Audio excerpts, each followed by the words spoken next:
Halo Bapak Ibu sekalian, hari ini saya ingin sharing tentang investasi reksadana di tahun politik. Nah, sebagaimana kita ketahui, kalau kita lihat ini jadwal yang saya dapat dari KPU, eh, pemilu dan pilpres secara serentak pertama kali di Indonesia itu akan diselenggarakan tanggal 17 April. Nah, kalau dari hari ini saya rekam, kayaknya sudah mungkin cuma sekitar 3 bulan lebih sedikit. Nah, seiring dengan semakin mendekatnya pemilu dan pilpres secara serentak, di mana kita melihat bahwa tensi persaingan antara kedua calon dari pasangan 01 dan 02 juga sangat intensif, muncul kekhawatiran, Pak, bagaimana dengan investasi reksadana di tahun politik, Pak? Kira-kira bagus atau tidak bagus, atau referensinya seperti apa? Nah, untuk membahas tentang hal tersebut, saya ambil dari dua sudut pandang. Pertama, saya lihat data historis dulu. Jadi pemilu itu kan bukan pertama kali di Indonesia.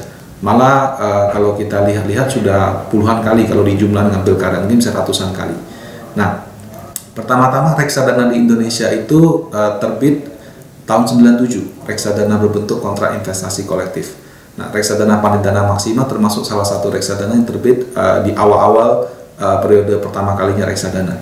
Nah, dari 97 itu kalau kita lihat berarti sudah ada pemilu tahun 99, pemilu dan pilpres 2004, 2009 dan juga 2014.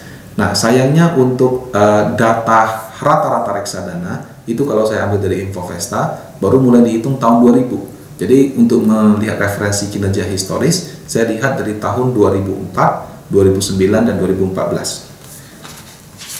Nah, grafiknya adalah seperti ini.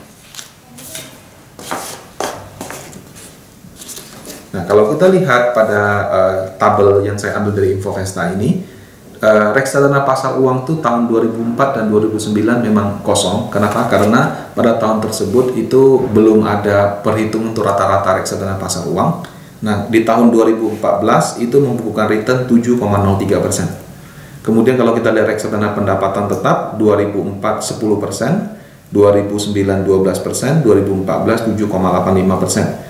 Campuran di 2004 24%, 2009 47%, 2014 hampir 17%. Kemudian reksadana saham di tahun 2004 35%, 2009 97%, 2014 27,86%. Nah, ini sekali lagi adalah rata-rata reksadana dari semua reksadana yang ada di Indonesia. Nah, kalau kita lihat itu kan statistiknya bagus. Setiap kali pemilu dan pilpres kelihatannya IHSG, reksadana pendapatan tetap, reksadana campuran, reksadana saham selalu positif. Nah, ini kebetulan atau mungkin pas tahun tersebut ada hal yang menarik ya. Jadi mungkin saja pas suku bunga turun atau mungkin valuasinya murah sekali, dana asing banyak masuk Indonesia dan sebagainya. Jadi statistik ini hanya memberikan referensi saja, belum tentu akan terulang. Nah, kemudian dari sudut pandang kedua, saya mau melihatnya dari sisi outlook, karena yang namanya reksadana ya tentu tergantung pada harga saham sama harga obligasi yang menjadi aset dasarnya. Nah, kalau kita bicara aset dasar, pertama saya bahas tentang obligasi dulu. Nah, kalau untuk obligasi ada 3 hal yang menurut saya sangat penting. Yang pertama yaitu inflasi, yang kedua itu BI rate, sama yang ketiga itu kurs nilai tukar. Jadi mungkin ya inflasi, nilai tukar, dan kemudian BI rate. Karena saat ini kalau kita lihat yang namanya kebijakan suku bunga itu sudah melihat dua data utama, yaitu inflasi dan BI rate. Nah, pertama kita lihat inflasi dulu. Inflasi pada tahun 2018, ini saya ambil dari BPS, Biro Pusat Statistik, itu inflasi full year-nya adalah di sekitar 3,13%. Nah, setahu saya target pemerintah Indonesia adalah 3,5% plus minus 1. Jadi antara 2,5% sampai dengan 4,5%. Itu berlaku juga untuk tahun 2019. Nah, kalau kita lihat 2018 sebetulnya tantangan untuk inflasi itu cukup besar. Mulai dari kurs USD terhadap rupiah yang sempat ke 15.000, kemudian harga minyak juga tinggi. Nah, dengan kondisi seperti ini saja inflasi kita terkendali. Jadi kalau saya bisa lihat sebenarnya inflasi Indonesia itu cukup bagus, baik pengendalian dari Bank Indonesianya maupun dari pemerintahnya dalam hal mengendalikan tingkat inflasi. Nah, bagaimana dengan kurs nilai tukar? Nah, kalau kita lihat kurs nilai tukar, ini saya ambil dari websitenya Bank Indonesia.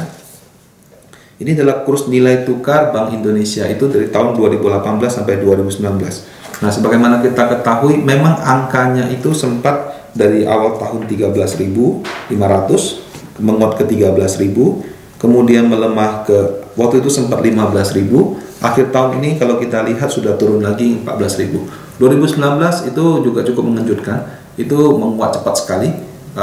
Panel Asset Management sih memperkirakan untuk 2019 nilai tukar yang wajar itu di level 14.200. Sekarang mungkin ada di sekitar 14.000 sampai 14.200. Nah, jadi bisa dikatakan bahwa nilai tukar daripada rupiah terhadap US dollar itu juga cukup terkendali, walaupun kadang-kadang kita lihat seperti tahun lalu bisa aja ke 15.000. Nah, kalau kita lihat BI rate bagaimana Pak? Jadi kalau dengan inflasi tahun lalu terkendali, 2019 mungkin saja akan terkendali. Ya, kurs nilai tukar ya bisa saja dia naik turun seperti itu, tapi kita juga bisa lihat bisa saja dia ke 15.000 lagi juga, tapi juga tidak tutup kemungkinan ke 13.000. Kira-kira BI rate akan naik atau akan turun Pak? Nah, kebijakan BI rate itu menurut saya juga saat ini tergantung pada kebijakan suku bunga yang diambil oleh Amerika. Nah, ini ada artikel yang saya quote dari Bloomberg. Jadi pada tanggal 4 Januari 2019 dalam suatu dalam suatu presentasinya Gubernur Bank Sentral Amerika mengatakan bahwa kebijakan Bank Sentral Amerika itu mereka berpotensi atau mungkin mereka dapat melakukan kebijakan suku bunga yang tidak agresif, atau mungkin bahasanya kita tadi rencana naik 2 kali, mungkin jadi 1 kali, mungkin juga nggak naik kalau kondisi Amerika mengalami pelemahan. Ya, jadi sekarang Gubernur Bank Sentral Amerika juga melihat yang namanya data-data di sana. Jadi kalau misalnya data-data ekonomi karena perang dagang, karena kebijakan yang diambil oleh presidennya menyebabkan perekonomian melambat, ada kemungkinan Bank Sentral itu menahan kenaikan suku bunga di 2019. Nah, tentu hal ini menjadi berita positif untuk Bank Indonesia, karena kalau misalkan inflasi terkendali, kemudian kurs nilai tukarnya juga kalau diharapkan bisa stabil tahun ini, dan Amerikanya juga katakan berhenti menaikkan suku bunga, maka BI rate di tahun 2019 itu bisa saja tetap, bisa juga turun. Nah, kalau kita baca di berita, bisa juga masih ada kenaikan 1 kali. Nah, kalau misalkan dia tetap atau turun, atau outlook-nya akan turun, kenapa? Karena kan Amerika sudah mulai tidak agresif. Itu bisa menjadi sentimen positif untuk obligasi. Jadi reksadana pendapatan tetap yang tahun 2018 mungkin hasilnya tidak begitu memuaskan, diperkirakan bisa rebound di 2019 karena kebijakan suku bunga menjadi lebih tidak agresif. Nah, ini untuk yang obligasi. Nah, bagaimana dengan saham? Nah, saham sebagaimana kita tahu sentimennya banyak, ya, bisa dari ekonomi makro, bisa dari kebijakan suku bunga, nilai tukar dan sebagainya. Kalau menurut saya pada akhirnya selalu kembali kepada fundamental atau kemampuan perusahaan untuk melakukan penjualan dan juga menghasilkan laba bersih. Karena pada ujung-ujungnya hanya itu. Jadi kalau misalnya laba bersih perusahaan tumbuh, harga sahamnya turun, valuasinya kan semakin murah. Kalau misalnya harga saham naik, tapi kenaikan laba bersih lebih tinggi daripada kenaikan harga saham, itu masih bisa potensi tumbuh lagi. Nah, kalau kita kumpulkan data, untuk Desember 2018, biasanya laporan keuangan itu terbit di sekitar bulan April, atau Maret sampai April, sehingga saat ini belum tersedia. Saya ambil data di bulan September, datanya seperti ini. Nah, kalau kita lihat, ini data ini saya kumpulkan dari infovesta.com, sampai dengan 8 Januari 2019, kurang lebih 521 perusahaan yang terdaftar di Bursa Efek Indonesia. Jadi saya bagi lagi ke dalam sektor-sektornya, ada perkebunan, industri dasar, konsumsi, dan seterusnya. Nah, kalau kita lihat yang di atas itu adalah penjualan. Jadi perusahaan-perusahaan yang penjualan, misalnya perkebunan, 20 perusahaan, omsetnya atau total salesnya selama September 2017 saya jumlahin semua. Kemudian saya bandingkan dengan total salesnya juga dengan 2018. Nah, hal yang sama saya lakukan juga untuk laba bersih. Ya, jadi ada penjualan dan laba bersih. Nah, kalau kita lihat dari angkanya untuk total ya, penjualan itu dari 521 perusahaan, mungkin sekarang sekitar hampir 600 atau mungkin 600-an perusahaan di Bursa Efek itu membukukan kenaikan penjualan 15%. Kalau dari laba bersihnya naik 16%. Nah, kalau penjualan kita bisa lihat semua sektor membukukan kenaikan. Mungkin ada yang naiknya sampai tinggi, ada juga yang mungkin naiknya hanya sedikit. Nah, kalau laba bersih itu juga kalau kita lihat ada perusahaan yang laba bersihnya malah turun, seperti sektor perkebunan sama infrastruktur, tapi ada juga sektor yang laba bersihnya mengalami kenaikan signifikan. Jadi memang kalau per perusahaan itu outlook-nya lain-lain. Nah, tapi kalau kita lihat secara total itu naik 16%. 2018 sendiri terus terang merupakan tahun yang cukup menantang bagi perusahaan-perusahaan di Indonesia. Kita dihadapkan pada harga minyak yang tinggi, kita juga dihadapkan pada kurs nilai tukar yang sempat 15.000. Nah, kalau dalam kondisi demikian saja, 2018 perusahaan-perusahaan yang terdaftar di Bursa Efek Indonesia itu mampu mencatatkan pertumbuhan penjualan sama pertumbuhan laba bersih.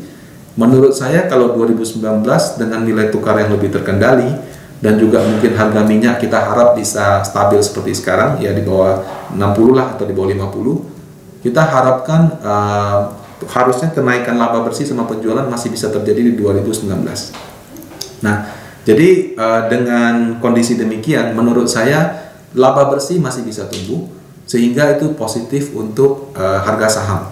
Prediksi IHSG kalau kita baca di media juga beragam. Ada yang bilang mungkin 6.600, 6.700, 7.000. Nah, kalau Panel Asset Management memperkirakan antara 7.200 sampai dengan 7.400. Nah, jadi dengan kondisi demikian, seharusnya tahun 2019 itu juga merupakan tahun yang positif untuk investasi reksadana berbasis saham. Nah, jadi mengacu pada data-data di atas, secara historis pada tahun politik ternyata kinerja reksadana semua bagus. Untuk aset dasar kalau kita lihat itu juga bagus, ya. Jadi untuk obligasi kita diuntungkan dari potensi turunnya suku bunga dan kemudian kenaikan penjualan sama laba bersih perusahaan. Ada resiko nggak? Tentu saja ada. Ya, eskalasi perang dagang kalau misalnya terus meningkat itu bisa membuat kondisi tidak stabil. Harga minyak kalau tiba-tiba melonjak ke 80-90 dolar, tentu hitung-hitungan semua juga akan berubah lagi.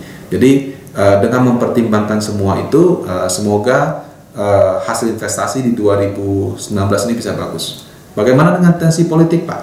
Ya, dengan kondisi yang ada, Bapak Ibu mau investasi silakan, mau WNC juga silakan. Sama juga seperti pilihan politik sih. Mau pilih pasangan 01 ya silakan, mau pilih pasangan 02 ya juga silakan. Nah, yang penting menurut Anda merasa nyaman dan menurut Anda yang terbaik untuk masa depan bangsa Indonesia. Nah, demikian sharing saya hari ini, semoga bermanfaat.